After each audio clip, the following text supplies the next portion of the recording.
ప్రార్థన. ఓం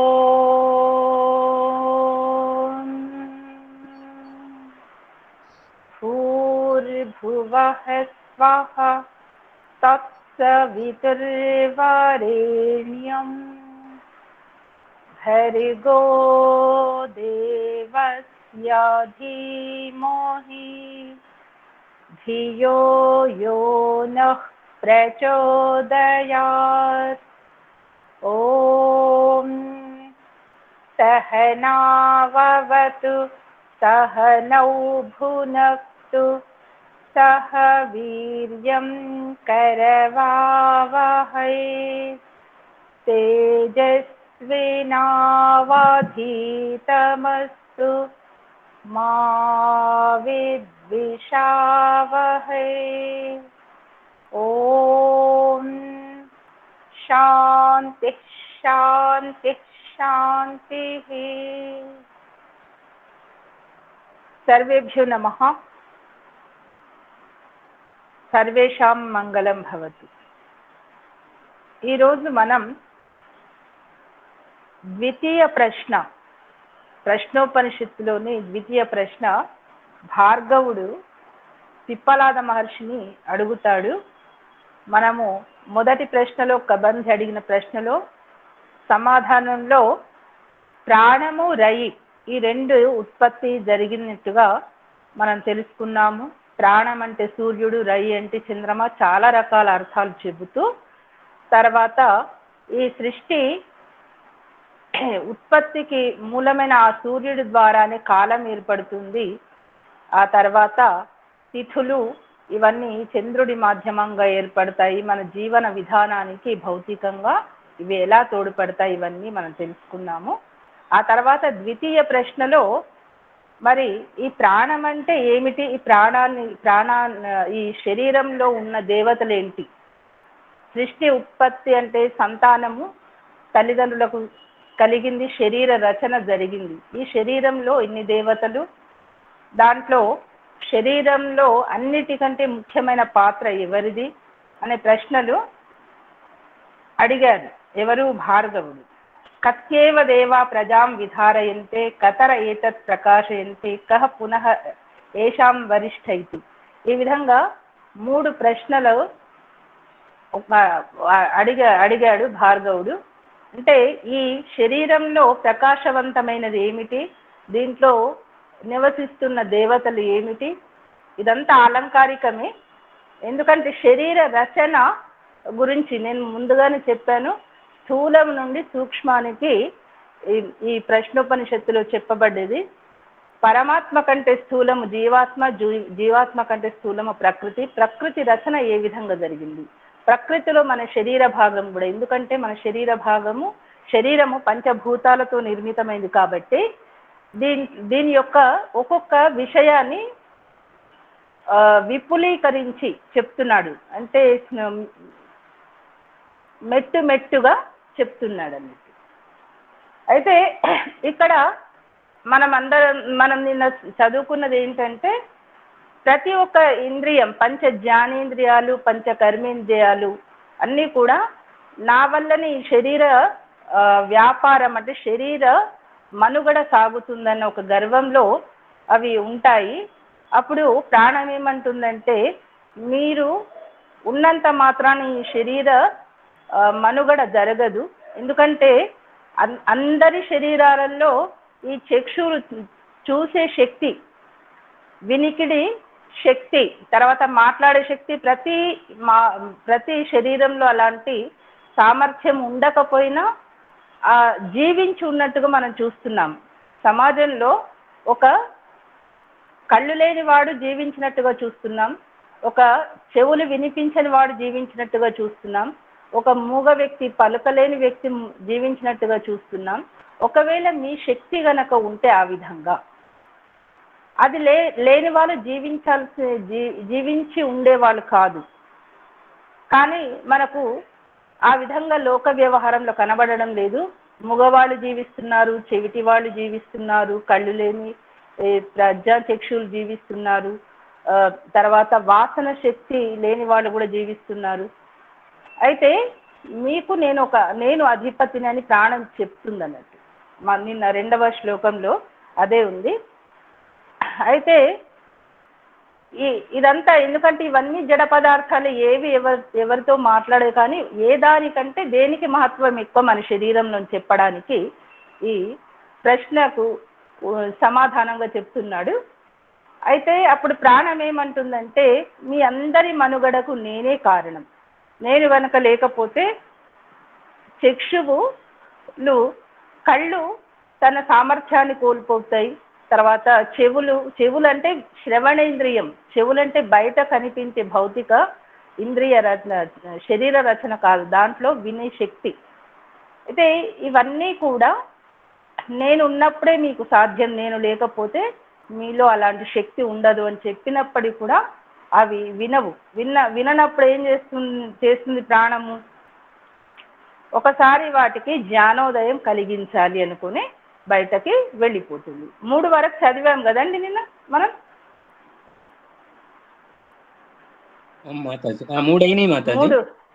మూడు శ్లోకాలు అయ్యాయి కదా. 3 శ్లోకాలలో ఇప్పటి వరకు మనం చెప్పుకున్నవి అంటే మనకు వ్యవహారంలో లోకంలో కనబడిన అంశాలు ఇప్పుడు కూడా మనకు అదే విధంగా, అంటే ఎవరిలో వినికిడి శక్తి లేరో వాళ్ళు జీవంతో ఉన్నారు, ప్రాణంతో ఉన్నారు, అంటే జీవించి ఉన్నారు. ఎవరైతే మాట్లాడే శక్తి లేని వాళ్ళనో వాళ్ళు కూడా జీవించి ఉన్నారు. అంటే వీటన్నిటికంటే కూడా ఒక మహత్వపూర్ణమైన వస్తువు ఉంది మన శరీరంలో, దాన్నే ప్రాణం అంటారు. కాబట్టి ప్రాణం ఏమంటుందంటే, మీ అందరూ కూడా నాపై ఆధారపడి ఉన్నారు, కాబట్టి మీరు అర్థం చేసుకోండి అన్నప్పుడు కూడా అవి అర్థం చేసుకోకుండా ఏం చేస్తే దాని విషయంలో ఈరోజు మాట్లాడదామని చెప్పాను కదా. ఇప్పుడు ఆ శ్లోకం చదువుతారు లక్ష్మణ్ రావు మహోదయ. శ్లోకం శ్రద్ధానా బభూః సోభిమానాదూర్ధ్వముత్క్రామత ఇవ తస్మిన్నుత్క్రామత్యథేతరే సర్వ ఏవోత్క్రామంతే తస్మింశ్చ ప్రతిష్ఠమానే సర్వ ఏవ ప్రాతిష్ఠంతే తద్యథా మక్షికాః మధుకరరాజానముత్క్రామంతం సర్వా ఏవోత్క్రామంతే తస్మింశ్చ ప్రతిష్ఠమానే సర్వా ఏవ ప్రాతిష్ఠంతే ఏవం వాంగ్మనశ్చక్షుః శ్రోత్రం చ తే ప్రీతాః ప్రాణం స్తృణ్వంతి. పదార్థము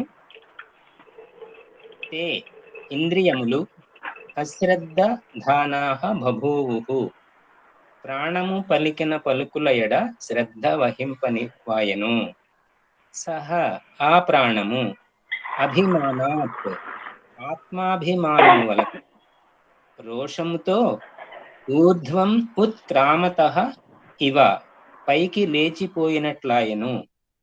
తస్మిన్ ఉత్క్రామతి ఆ ప్రాణము శరీరము నుండి వెలికిపోగా ఇతరే సర్వే ఏవ ఉత్క్రామంతే ఇతరములైన ఇంద్రియాదులన్నీయు వెడలిపోయెను. తస్మించ ప్రతిష్ఠమానే ఆ ప్రాణము ప్రతిష్ఠితము కాగా సర్వే ఏవ ప్రాతిష్ఠంతే అన్నియు శరీరం నందు స్థితి కలిగిన వయ్యను. తత్ యథా అది ఎట్లనా ఉత్క్రామంతం మధుకర రాజానం తేనె తుట్టెను వదిలి వెళ్ళు రాజగు తేనెటీగను సర్వా ఏవ మక్షికాః తేనెటీగలు మిగిలినవన్నీయు ఉత్క్రామంతే అనుసరించి వెడలిపోవును. తస్మించ ప్రతిష్ఠితాని నాయక మక్షిక తేనె తుట్టియందున్నచో సర్వా ఏవ ప్రాతిష్ఠంతే అన్నయూ నిలబడును. ఏవం ఇట్లే వాక్ మనః చక్షుః శ్రోత్రం చ వాక్కు మనస్సు నేత్ర శ్రోత్రములను ప్రీతాః ప్రసన్నములై తే ఆ ఇంద్రియములు ప్రాణమును శ్రేష్టముగా గుర్తించి స్తున్వంతి స్తుతి చేయుచున్నవి. ఓం.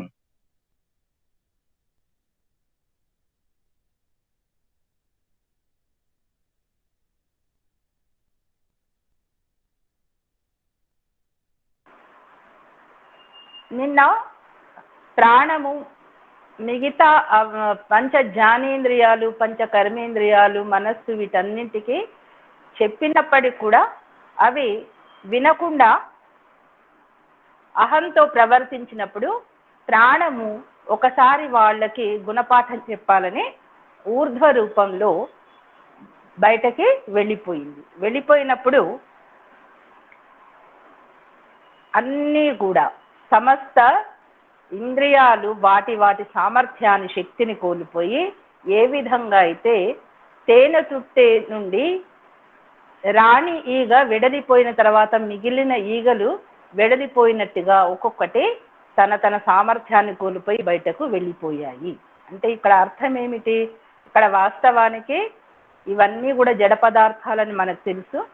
అయితే ప్రాణము అనే ఆ తత్వము వెళ్ళిపోయిన తర్వాత కళ్ళల్లో చూసే సామర్థ్యం ఉండదు. తర్వాత మనము వాక్కు ముఖముతో మాట్లాడే శక్తిని కోల్పోతాము, స్పర్శించే శక్తిని కోల్పోతాము, రసన చూసే శక్తిని కోల్పోతాము. అంటే ఇవన్నీ కూడా ప్రాణం మీద ఆధారపడ్డట్టుగా మనం తెలుసుకోవాలి. ఇదే ఒక చక్కటి ఆలంకారికంగా చెప్పాడు. కాబట్టి ఇంద్రియముల కంటే గొప్పది ప్రాణము. ఈ ప్రాణశక్తి వల్లనే ఇంద్రియాలు పనిచేస్తాయి అని తెలుసుకోవాలని పిప్పలాద మహర్షి భరద్వాజుడికి చెప్పడం జరిగింది. ఆ తర్వాత శ్లోకం చదవండి. లక్ష్మణరావు మహోదయ. ఓం ఏషోగ్నిస్తపత్యేష సూర్య ఏష పర్జన్యో మఘవా ఏష వాయుః ఏష పృథివీ రయిర్దేవः సదశ్చామృతం చ యత్. ప్రతిపదార్థము: ఏషః భోక్తృశక్తి ప్రధానమగు నీ ప్రాణమే అగ్నిహి అగ్ని రూపమున తపతి తపించును కాలును. ఏషః సూర్యః ఇదియే సూర్య రూపమున ప్రకాశించును. ఏషః పర్జన్యః ఇది మేఘమై వర్షించును. ఏషః మఘవన్ ఇదియే ధనవంతము. ఏషః వాయుః ఇదియే వాయువు. పృథివీ భూమి వెలే అన్నింటికీ ప్రాణమే ఆశ్రయము. రైహి దేవః భోగ్య దేవత. సత్ అసత్ చ స్థూల సూక్ష్మ పదార్థము ఇదియే. యచ్చ అమృతం నాశరహితమగు కారణ పదార్థం ఇదియే. ఓం. ఇక్కడి వరకు వచ్చింది. ఇంద్రియాలకి ఒక శక్తిని కల్పించే ప్రాణము గురించి తెలుసుకున్న ఆ ఇంద్రియాలు ప్రాణాన్ని స్తుతించడం జరిగింది. ఓ ప్రాణమా, నీవే మాకు ఆధారం, నీవు లేకపోతే మాలో ఎటువంటి శక్తి ఉండదు, నీపై మేము ఆధారపడి ఉంటామని అవి ఒప్పుకొని, అంటే ఇదంతా కూడా ఆలంకారికమే, ప్రాణమును స్తుతిస్తాయన్నట్టు. ఏమని?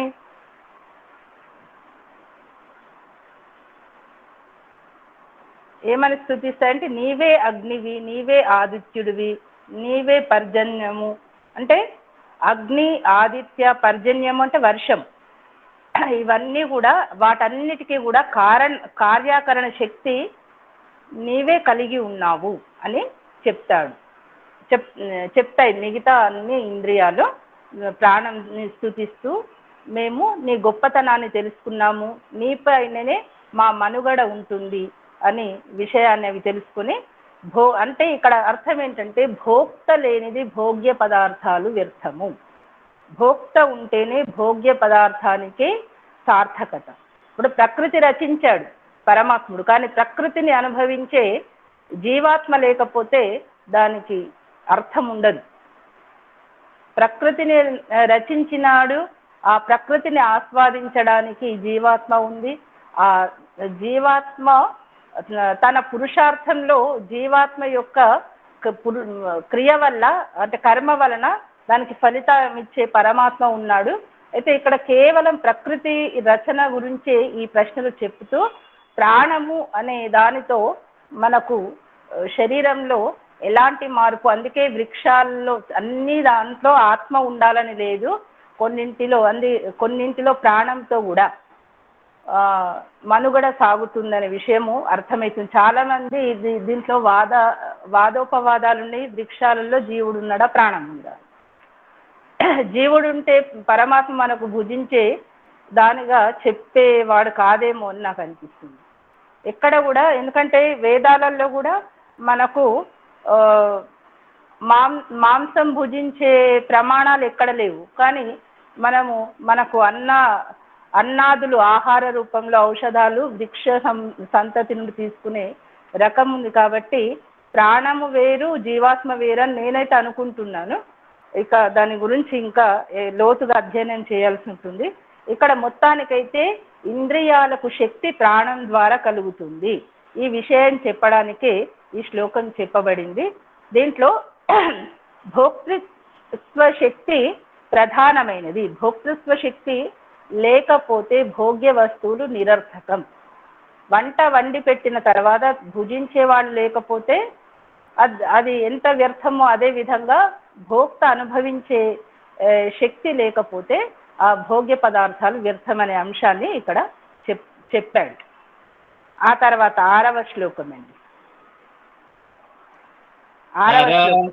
'రథనాభౌ ప్రాణే సర్వం ప్రతిష్ఠితం రిచో యయుంషి సామాని యచ్చ క్షత్రం బ్రహ్మ చ రథనాభౌ అరాహ ఇవ.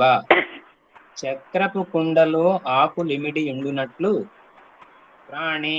ప్రాణమునందు సర్వం ప్రతిష్ఠితం అంతయు ఉన్నది.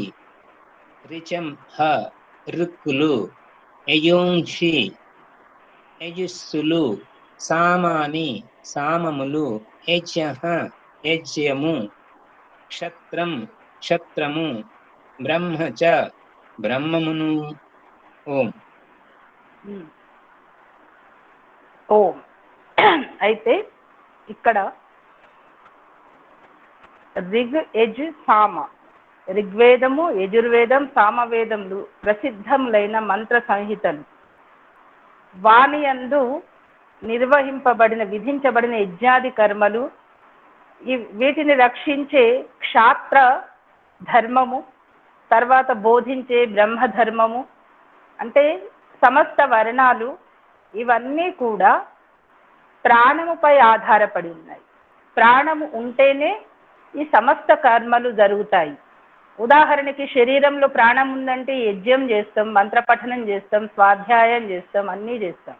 ఆ ప్రాణము ఈ శరీరం నుంచి విడివడిన తర్వాత కళ్ళు ఉంటాయి, తర్వాత చెవులు ఉంటాయి. ఇవన్నీ శరీర రచన ఉన్నట్టుగా ఉన్నప్పటికీ కూడా యజ్ఞకర్మ చేయలేము, ప్రజారక్షణ చేయలేము, ఏది చేయలేము. కాబట్టి ఈ రథానికి మధ్యలో ఆకులు ఇమిడినట్టుగా ఈ ప్రాణము సర్వం మన శరీరంలో ప్రతిష్ఠితమై ఉన్నది. 10 రకాల ప్రాణం ఒక్కటైనప్పటికీ దానికి రకాలు, అంటే ఏది ఎక్కడ కర్మ ఏ విధంగా చేస్తుందో దానికి ప్రాణ, అపాన, సమాన, వ్యాన, ఉదాన, ఈ విధంగా ఉప ప్రాణాలు, నాగదత్త ధనంజయ నాగ కూర్మ దేవదత్త ధనంజయ క్రికల, ఇట్లా 10 ప్రాణాలు మన శరీరంలో ఏ రకమైన కార్యాలు చేస్తున్నాయి.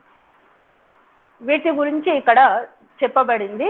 అయితే ప్రాణం ఉంటేనే, శరీరంలో ఆ ప్రాణశక్తి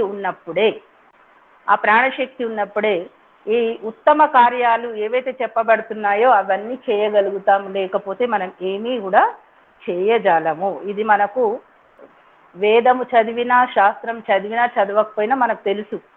ప్రాణము వెడలిపోయిన తర్వాత కూడా శరీరంలో సమస్త ఇంద్రియాలు మనకు కనబడతాయి, బాహ్య ఇంద్రియాలు. కానీ దేంట్లో కూడా వాటి శక్తి మనకు కనిపించదు.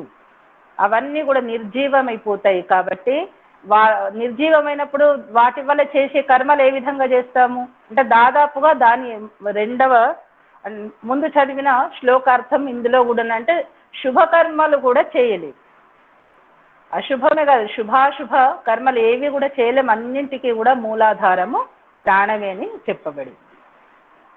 వర్ణాశ్రమ ధర్మాలవి కానీ తర్వాత పారివారిక కార్యాలు కానీ ఏవి కూడా మనం చేయలేము. కాబట్టి ప్రాణానికి అంత ప్రాముఖ్యత అని ఈ ఉపనిషత్తు ద్వారా తెలియజేశాడు ఋషి. ఆ తర్వాత శ్లోకం ప్రజాపతిశ్చరసి గర్భే త్వమేవ ప్రతిజాయసే తుభ్యం ప్రాణ ప్రజాస్త్విమా బలిం హరంతి యః ప్రాణైః ప్రతితిష్ఠతి. ప్రతిపదార్థము ప్రాణః ఓ ప్రాణమా, త్వం ఏవ నీవే, ప్రజాపతి ఉత్పన్నమగు ఈ సృష్టి నుంచి పాలించువాడవై, గర్భే గర్భమునందు, చరసి వర్తించుచున్నావు, ప్రతిజాయసే నీవే పుట్టుచున్నావు, యహ ఏ నీవు, ప్రాణైః ప్రాణాపానాది భిన్న నామములతో, ప్రతితిష్టసి ఈ శరీరమునందుండి ఉన్నావో, అట్టి తుభ్యంతు నీ కొరకే, ఇమాహ ప్రజాహ ఈ ప్రజలు, బలిం అన్నమును, హరంతి గ్రహించుచున్నారు, తినుచున్నారు. ఓం. ఈ శ్లోకంలో కూడా ఏమని చెప్తున్నాడు, ఓ ప్రాణమా, నీవు ఉత్పన్నమై ఈ సృష్టికి పాలించిన వాడివై గర్భస్థ శిశువులో కూడా ఆ ప్రాణరూప శక్తి లేకపోతే ఆ గర్భస్థ శిశువు పెరగదు. దాంట్లో కూడా ప్రాణము ఉంటుంది. తల్లి శరీరంలో ప్రాణం ఉంటుంది, శిశువు శరీరంలో కూడా ప్రాణం ఉంటుంది. ప్రాణము లేకపోతే పెరుగుదల కూడా ఉండదు కదా. కాబట్టి ప్రతిజాయసి నీవు పుట్టుచున్నావు, నీవు ఉండి భిన్న భిన్న కోశాలు శరీరంలో, శరీర రచనలో భిన్న భిన్న కోష్టకాలు ఉన్నాయి. వాటిలో వ్యాపించి మనలో శరీరంలో వికారము వమనము ఉన్నప్పుడు బయటకు రావడానికి కూడా ప్రాణశక్తి కావాలి. తర్వాత శరీరంలో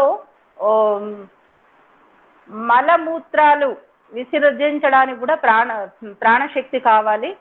అయితే దాన్ని ఏమన్నారు, తర్వాత వమనము చేయడానికి ఏమన్నారు, జీర్ణశక్తి అంటే జఠరాగ్నిలో ఆహారం జీర్ణం చేసుకోవడానికి ఉపయోగపడే ప్రాణశక్తి ఏమిటి, వీటన్నిటికీ కూడా ప్రాణాలకు పేర్లున్నాయి. మనం కూడా వ్యవహారంలో పంచ ప్రాణాలు అని అంటాం. అమితంగా ఎవరినైతే ప్రేమిస్తాం వాళ్ళని పంచ ప్రాణాలు అంటే ప్రాణాలు అంత ఉత్తమమైనవి. ప్రాణం ఉంటేనే మనకు ఆ ప్రకాశ శక్తి, మనలో ఓజస్సు, మనలో శక్తి, ఉత్సాహం ఉంటుంది. కాబట్టి ప్రాణానికి అంత విలువనిస్తూ ప్రాణము శరీరంలో ఏ విధంగా సంచరిస్తుందో ఆ విషయాన్ని చెప్తూ, తల్లి శరీరంలో మనము ఎప్పుడైతే ప్రవేశిస్తామో అప్పటి నుంచి మన ప్రాణశక్తి పనిచేస్తుంది గర్భస్థ శిశువు నుండి.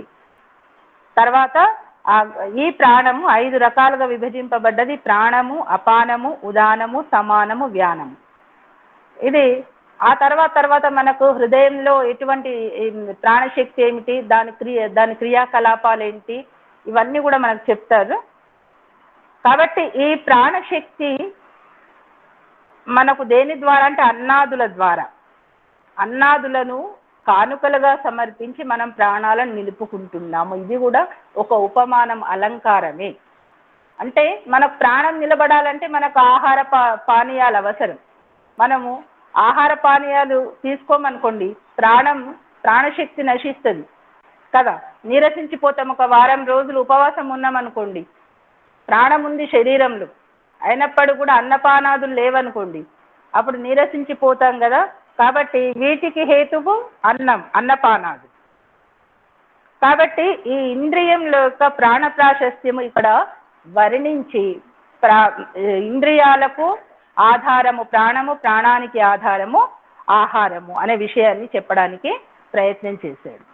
ఆ తర్వాత శ్లోకం దేవానామసి వహ్నితమః పితॄణాం ప్రథమా స్వధా ఋషీణాం చరితం సత్యమత్త వాంగిరసామసి. పదార్థము: ఓ ప్రాణమా, నీవు దేవానాం దివ్య గుణములు కల వస్వాది దేవతలలో వహ్నితమః మిక్కిలిగా వహన కార్య నిర్వాహకుడవు. పితॄణాం పితరులకు ప్రథమా స్వధా ప్రథమమున సంతోషమును కలిగించువాడవు. అంగిరసాం అథర్వ తపస్సులకు నిశ్చయాత్మక తపస్వివి. ఋషీణాం ఋషులకు సత్యం చరితం అసి సత్యాచరణమునై ఉన్నావు. ఓం. మన శరీరము భూతముల నిర్మాణము కదా. అష్టవసువులలో పృథివీ అనేది ఒక పదార్థం కదా. అయితే పృథివ్యాది పదార్థాలంటే పంచభూతాలు, వాటితో ప్రాణం సమస్త క్రియలు నిర్వహిస్తుంది. ఇది ముందుగా చెప్పినవి మనకు తెలుసు. ఎప్పుడైతే శిశువు ప్రాణ సహితంగా జన్మిస్తాడో తల్లిదండ్రులు ఆనందిస్తాడు. ప్రాణం లేని శిశువు సంపూర్ణ శరీరంతో ఉన్నప్పటి కూడా అది భారమే, అది నిరుపయోగం. కాబట్టి ఈ ప్రాణ సంయమము మూలం నా ఋషులు విద్వాంసులు నియత జీవితం కలవారై సత్యమును పొంది కృతకృత్యులగుదురు అని చెప్పబడుతుంది ఈ శ్లోకంలో. అంటే ఇక్కడ మనం ఏమర్థం చేసుకోవాలంటే అష్టవసువులలో ఉన్న ఈ పంచభూతాలు ఏవైతే ఉన్నాయో వాటికి ఆధారము ప్రాణము ముందు శ్లోకంలో కూడా చెప్పి, ఆ తర్వాత మనకు తల్లి గర్భం నుండి మనము జన్మించినప్పుడు ప్రాణముతో సహా జన్మిస్తేనే అందరూ సంతోషిస్తారు. ప్రాణము లేకుండా సమస్త ఇంద్రియాలతో మృత శిశువు జన్మిస్తే ఎవరు కూడా సంతోషించరు. అది మనకు తెలిసిన అంశం. మృత శిశువుని ఎవరు ఇష్టపడరు. దాంట్లో కనబడితే ఆ మొత్తము శరీర ఆకృతి బయటకు వస్తుంది, శరీరం మొత్తం కనబడుతుంది, కళ్ళు ముక్కు చెవి ఇవన్నీ కనబడుతుంది, శరీర నిర్మాణం. కానీ అందులో ఏదైతే వీటన్నింటినీ పని చేయించే ప్రాణం ఉందో అది ఉంటేనే అక్కడ ఆ శరీరానికి విలువ. జన్మించిన శిశువు కానీ జన్మనిచ్చిన తల్లిదండ్రులకు కూడా అందరికీ సంతోషం కలిగించేది ఆ పదార్థం. కాబట్టి ప్రాణం యొక్క గొప్పతనమే అని ఇక్కడ కూడా చెప్పబడుతుంది. తర్వాత శ్లోకం అన్ని దగ్గర కూడా ప్రాణాన్ని స్తుతిస్తున్నాడు. ఇంద్రస్తం ప్రాణ తేజసా రుద్రోసి పరిరక్షిత త్వమంతరిక్షే చరసి సూర్యస్త్వం జ్యోతిషాం పతిః. పదార్థము: ప్రాణ, ఓ ప్రాణమా, త్వం నీవు, ఇంద్రః ఇంద్రుడవు, తేజస తీక్షణతచే, రుద్రః అపి రుద్రుడవగుచున్నావు, పరిరక్షిత రక్షకుడవు, త్వం నీవు, అంతరిక్షే ఆకాశమున, చరసి చెరింతువు, త్వం నీవు, జ్యోతిషాం జ్యోతిస్సులకు, పతిః రక్షకుడువైన, సూర్యః సూర్యుడవు. ఓం. ఏ విధంగా ఈ జగత్తుకు సూర్యుడు ఆధారము, అదే విధంగా ఈ శరీరానికి ఆధారము ప్రాణము. ఈ ప్రాణము వాయు రూపంలో, వృష్టి రూపంలో మనకు అన్నము ఉత్పన్నం చేస్తుంది. ప్రాణము వాయు రూపంతో వృష్టికారకమైంది. అన్నము బయటగా ఇప్పుడు అన్నము అంటే ధాన్యం పండించాలి అనుకుంటే వాయు రూపంలో ఉన్నప్పుడు వృష్టి కలుగుతుంది. ఆ వృష్టి కాబట్టి అక్కడ ఏమంటున్నాడు, ప్రాణం వాయువుతో సమానమని. తర్వాత శరీరం నుండి కోల్పోయినప్పుడు ఏడిపిస్తుంది. కాబట్టి ప్రాణం పోయింది అని అంటాం మనం. వ్యవహారంలో ఏమంటామంటే శరీరము అచేతనమైనప్పుడు ప్రాణం పోయింది అని అంటాం కదా. అలా బయటకు వెడిలినప్పుడు ప్రాణము దుఃఖింపజేస్తుంది కాబట్టి రుద్రుడని.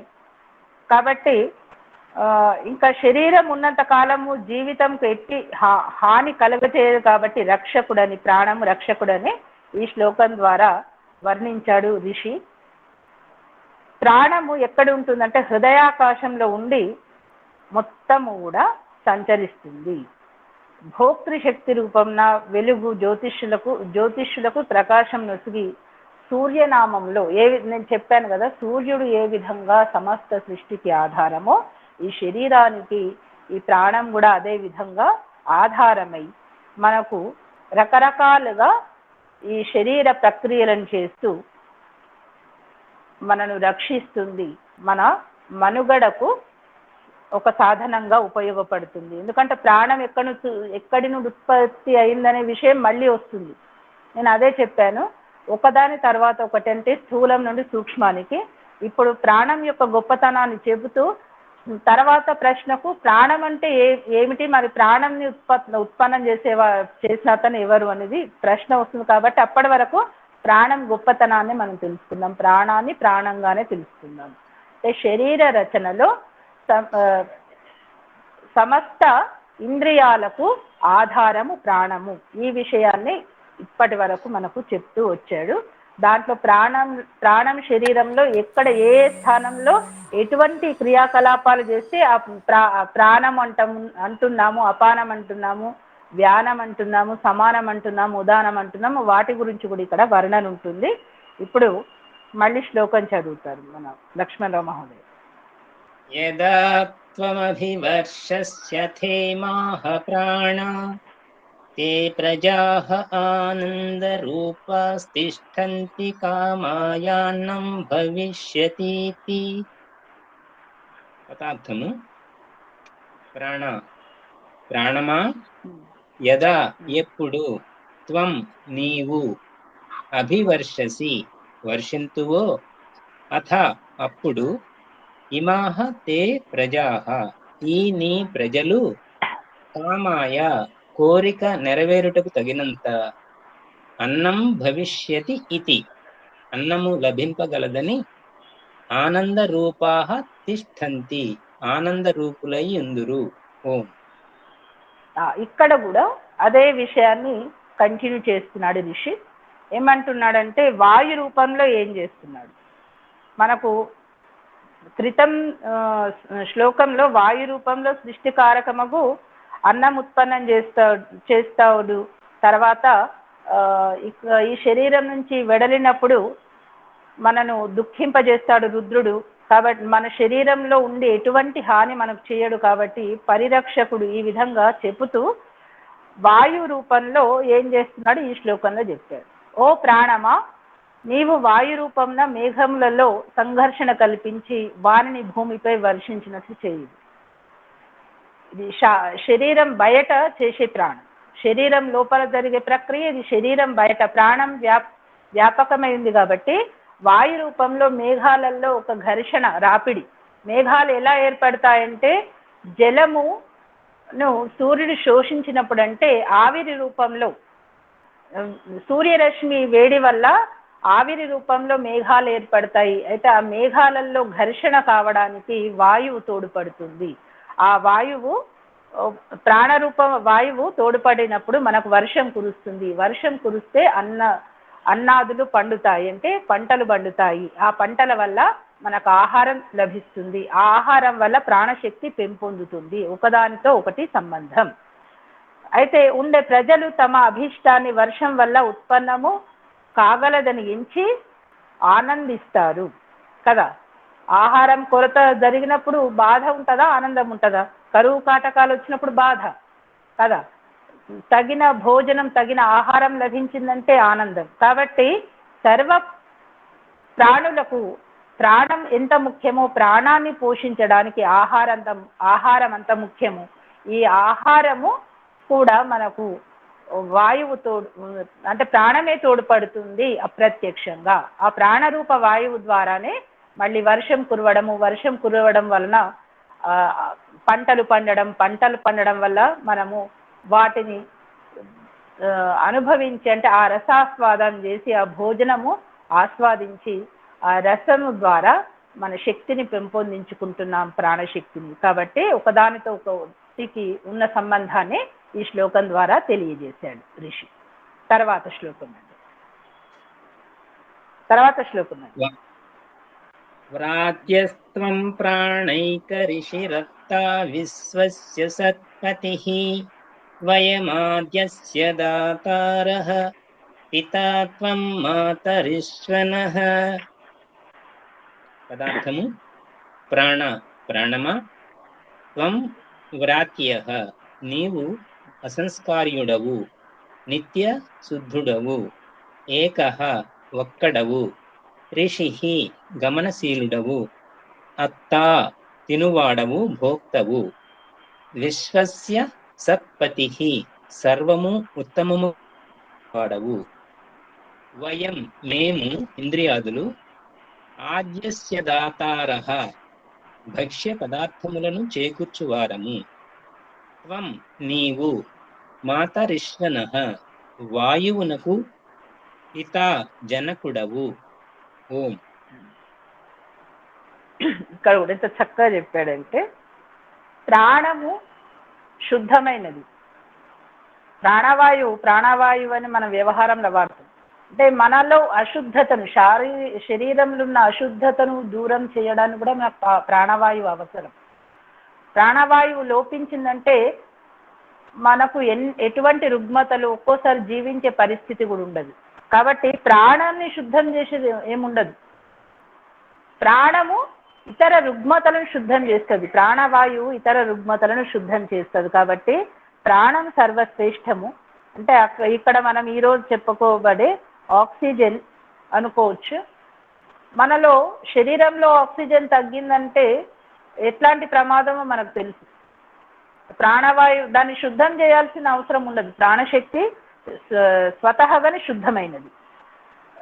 కాబట్టి ఇక్కడ ప్రాణంతో మాట్లాడుతున్నాడు. మనము ఒక్కోసారి ఆత్మకథలు రాస్తాం కదా, ఆత్మకథలు కానీ వేరే అంటే నేనే చెట్టునైతే, నేనే పక్షినైతే, నేనే సూర్యుడినైతే, ఇలా అనుకున్నట్టుగా ఇక్కడ మన ప్రాణం గురించి ప్రాణంతో మాట్లాడుతున్నట్టుగా చెప్పబడుతుంది. ఓ ప్రాణమా, నీవు అసంస్కార్యుడవు, నిత్యశుద్ధుడవు.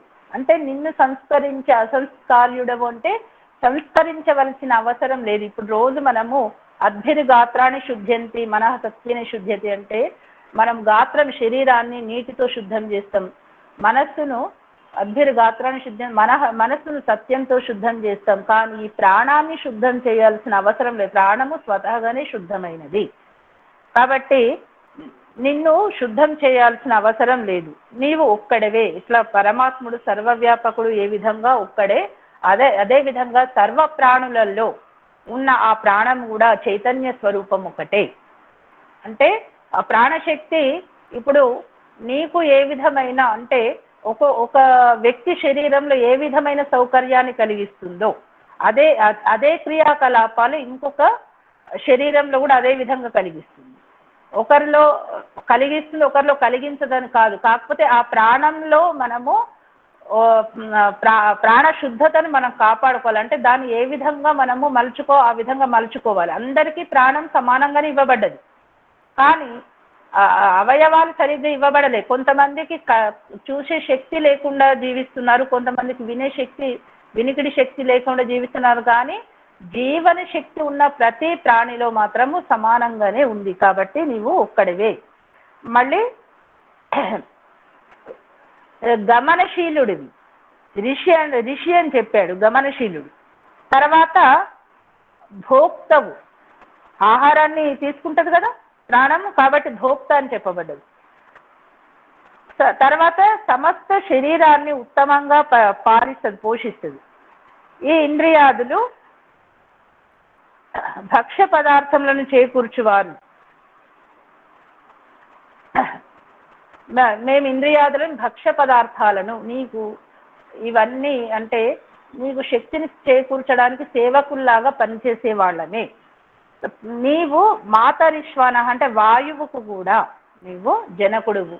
వాయువులో ఆ శక్తి రావాలి, కదలిక రావాలంటే ప్రాణశక్తి ఉండాలి, లేకపోతే రాదు.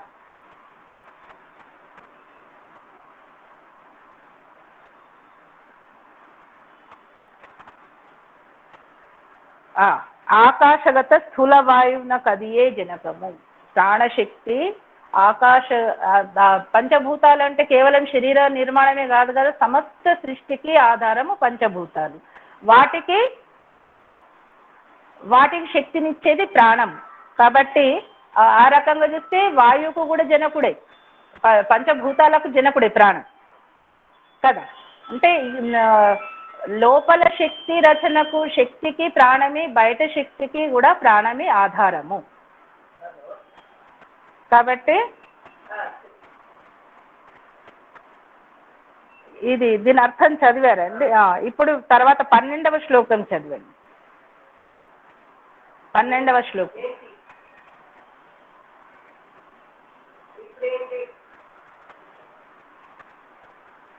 ఓం 12వ శ్లోకం చదవండి. లక్ష్మణరావు మహోదయ.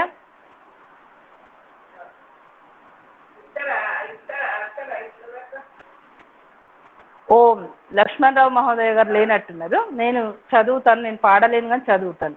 యా తే తనూర్వాచి ప్రతిష్ఠిత, యా శ్రోతే యా చ చక్షుషి, యా చ మనసి సంతత కురు మోత్క్రమీ.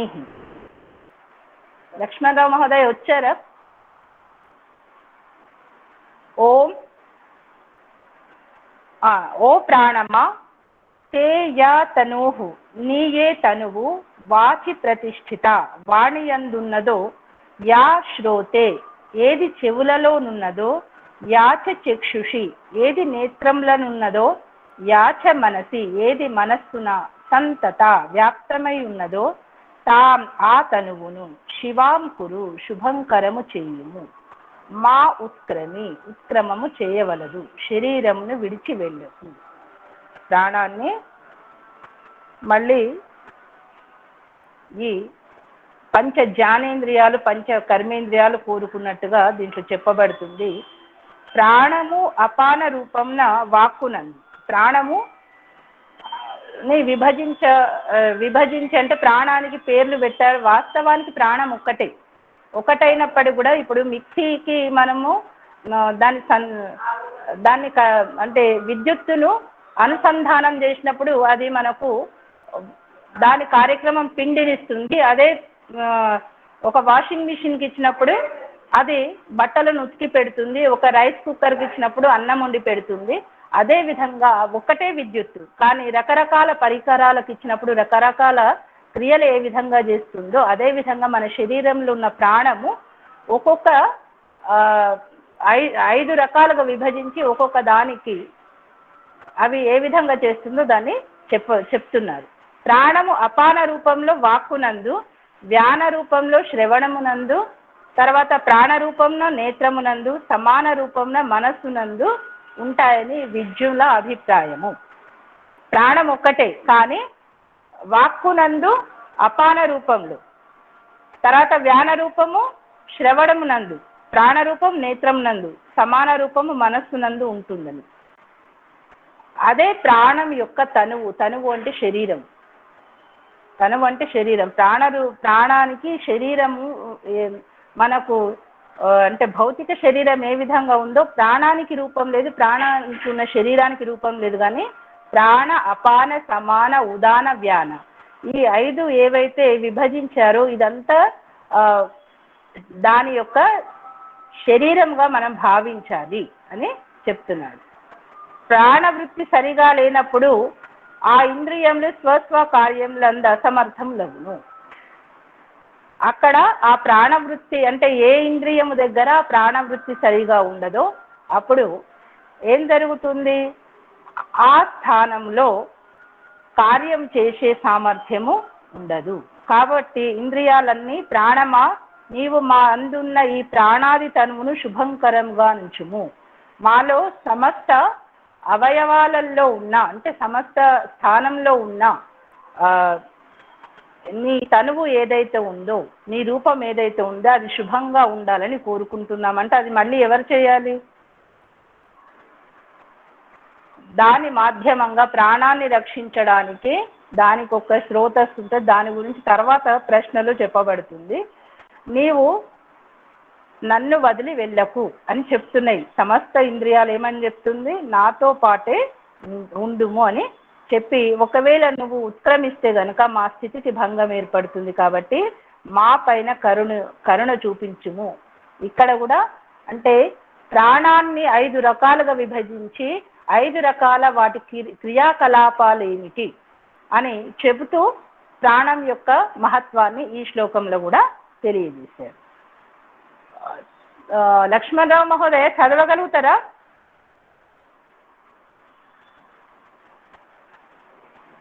ఆ తర్వాత ప్రాణస్యేదం వశే సర్వం త్రిదేవే యత్ ప్రతిష్ఠితం మాతేవ పుత్రాన్ రక్షస్వ శ్రీశ్చ ప్రజ్ఞాం చ విదేహి నైతి.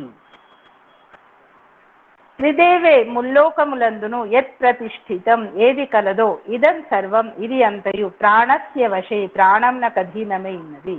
మాతా పుత్రాన్ ఇవ తల్లి పుత్రుల వలె రక్షస్వ రక్షింపుము. నహ మాకు శ్రీహి చ ప్రజ్ఞాం చ కాంతి విజ్ఞానం విదేహి కల్పింపు. ఇది ప్రశ్న సమాప్తి సూచకం. ఈ చరాచరాత్మకమగు ప్రపంచ వ్యవహారం అంతా కూడా ప్రాణం మీదనే ఆధారపడి ఉంది. ఇది మనందరికీ తెలుసు. శాస్త్రం చదవకపోయినా ప్రాణము గనక లేకపోతే ఆ ఎంత అందమైన శరీరము కానీ, ఎన్ని కోట్ల సంపత్తి ఉన్న వాళ్ళైనా సరే కానీ దానికి విలువ ఉండదు. ప్రాణముతోనే అది రక్షించబడుతుంది, ఆదరించబడుతుంది. కాబట్టి ఈ చరాచర జగత్తుకి ఈ ప్రపంచం వ్యవహారం అంత సమస్తం కూడా ప్రాణం పైనే ఆధారపడి ఉంది. లోక జీవనం అంతటికీ ప్రాణమే హేతు.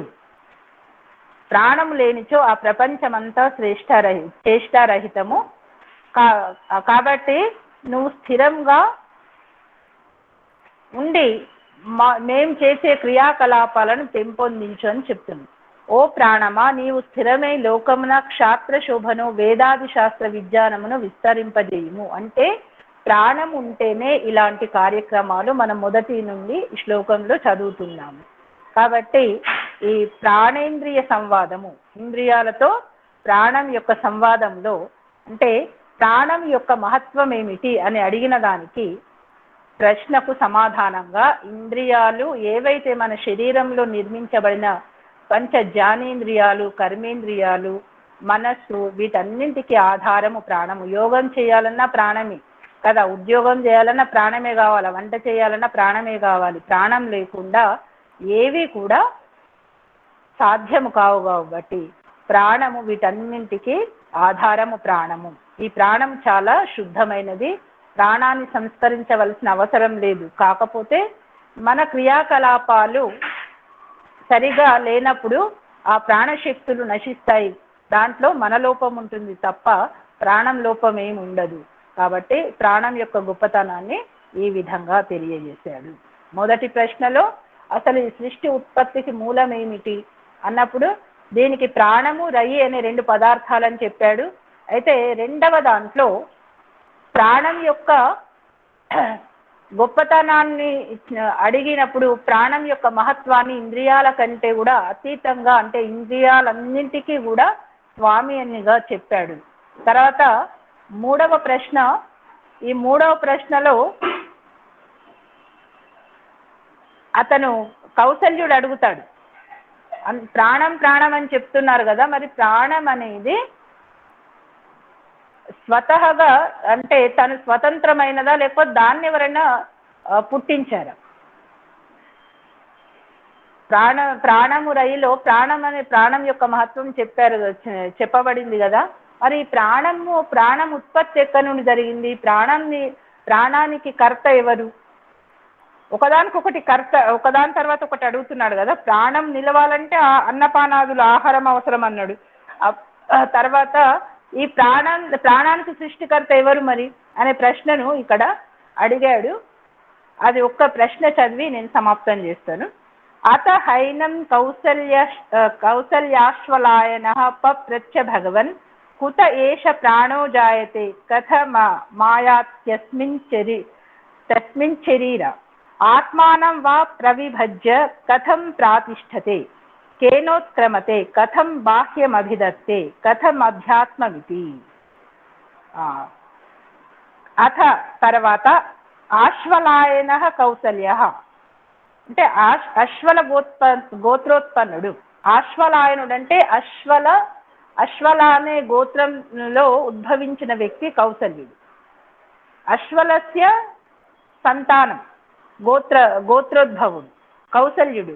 ఏనం హ పిప్పలాదుని, ఏనం అంటే ఇతనిని, ఏనం అంటే ఏంటి ఇతనిని, హా నిశ్చయముగా పిప్పలాదుని పప్రచ్ఛ అడిగిను. ఏమని? భగవన్ స్వామి ఏష ప్రాణ, ఈ ప్రాణము కుతః దేని నుండి. ఇప్పటి వరకు మనం తెలుసుకున్నాం ప్రాణం చాలా గొప్పది, ఎందుకంటే ప్రాణం లేకపోతే ఇంద్రియాలకు మహత్వం లేదు, ఇంద్రియాలు వాటి శక్తిని కోల్పోతాయి, ఇవన్నీ మనం తెలుసుకున్నాం కదా. మరి ఆ ప్రాణాన్ని ఎవరు ఉత్పన్నం చేశారు? ప్రాణం ఎక్కడి నుండి వెలువడ్డది? దాన్ని ఎవరు సృజించారు? అస్మిన్ శరీరే, ఈ శరీరంలోనికి కథం ఆయాతి, ఎట్లా వస్తుంది? ఆత్మానం తనను విభజించి 5 రకాలుగా విభజించింది కదా. ప్రాణ, అపాన, సమాన, ఉదాన, వ్యాన. ఈ 5 రకాల రూపాలలో అంటే ఎక్కడ ఏ పని చేస్తే దాన్ని ప్రాణం అన్నాము, ఏ పని చేస్తే అపానం అన్నాము. ఇప్పుడు అపానవాయువు ఇట్లాంటి వ్యవహారంలో చాలా ఇప్పటికీ వాడుతున్నామని. అంటే వికృత వాయువు అది అపానవాయువు మాధ్యమంగా వెళ్ళిపోతుంది, లేకపోతే గ్యాస్ అని బాధపడుతుంటాం కదా. అయితే ఈ ప్రాణశక్తిలో ఆ వికృతి ఆ విధంగా పోతుంది. అయితే ఇక్కడ ఈ ప్రాణము, ఇలాంటి ప్రాణము ఎక్కడి నుంచి వచ్చింది? తనను తాను విభజించి కథం ఎట్లు ప్రాతిష్ఠతే, శరీరంలో స్థితమై ఉన్నది. కేన ఏ విధమున ఉత్క్రమతే ఉత్క్రమించును, ఎట్లా మరి శరీరం నుంచి వెలువడేటప్పుడు కూడా కనబడదు కదా, నిష్క్రమిస్తే. కథం ఎట్లు బాహ్యం వెలుపలి విషయ విజ్ఞానాన్ని, కథం అధ్యాత్మంచ ఎట్లు ఆధ్యాత్మిక సుఖదుఖ జ్ఞానమును అభిదత్తే ధరించును అని ప్రశ్నించను. ఈ విధంగా ప్రశ్నించాడు. వైదర్భి అడిగిన ద్వితీయ ప్రశ్నకు సమాధానం చెప్పుతూ పిప్పలాదుడు ప్రాణమహత్వాన్ని వర్ణించాడు కదా. ఆ తర్వాత అశ్వల గోత్రుడకు కౌసల్యుడు ప్రాణం ఎక్కడి నుంచి జన్మిస్తుంది, అది శరీరం నందు ఎట్లా ప్రవేశించింది, తనను తాను ఏ విధంగా విభజించింది, ఇవన్నీ కూడా అడిగినప్పుడు దీనికి సమాధానం ఆయన ఏం చెప్తాడో అది రేపు తెలుసుకుందాం. ఎందుకనంటే సమాధానం గురించి మనం కూడా ఆలోచించాలి కదా. మరి ప్రాణం అని చెప్తున్నాము, ప్రాణానికి ఆత్మకు సంబంధం ఉందా? ప్రాణం వేరు ఆత్మ వేరా, లేకపోతే అది ఇది ఒకటేనా? ఇవన్నీ గురించి రేపు తెలుసుకుందాం. ఇప్పుడు సృష్టి ప్రారంభమైంది. సృష్టి ప్రారంభంలో సకల జీవరాశులు జన్మించాయి, అందులో మానవ శరీరం కూడా వచ్చింది మన మాతాపితరుల వల్ల. ఆ దాంట్లో మనకు పంచ జ్ఞానేంద్రియాలు, పంచ కర్మేంద్రియాలు, మనస్సు ఇవన్నీ కలిగినప్పటికీ దానికి వాటన్నిటికీ ఒక ఓజస్సు, ఒక అధిపతిగా ఉండి వాటన్నిటికీ ఒక శక్తిని ఇచ్చింది కాబట్టి, ప్రాణశక్తిని ఇచ్చింది కాబట్టి ప్రాణం యొక్క గొప్పతనాన్ని మనం 2వ ప్రశ్నలో తెలుసుకున్నాం. 3వ ప్రశ్నలో ఆ అంతటి మహత్తర ప్రాణశక్తి మరి ఎక్కడి నుంచి వెలువడ్డది, దాని విభాజనం ఎట్లా జరిగింది, దాని క్రియాకలాపాలు ఏమిటి, వీటన్నిటి గురించి రేపు తెలుసుకుందాం.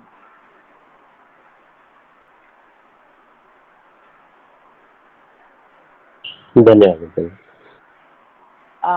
రాఘవ గారు కొత్తగా అనిపిస్తుందా?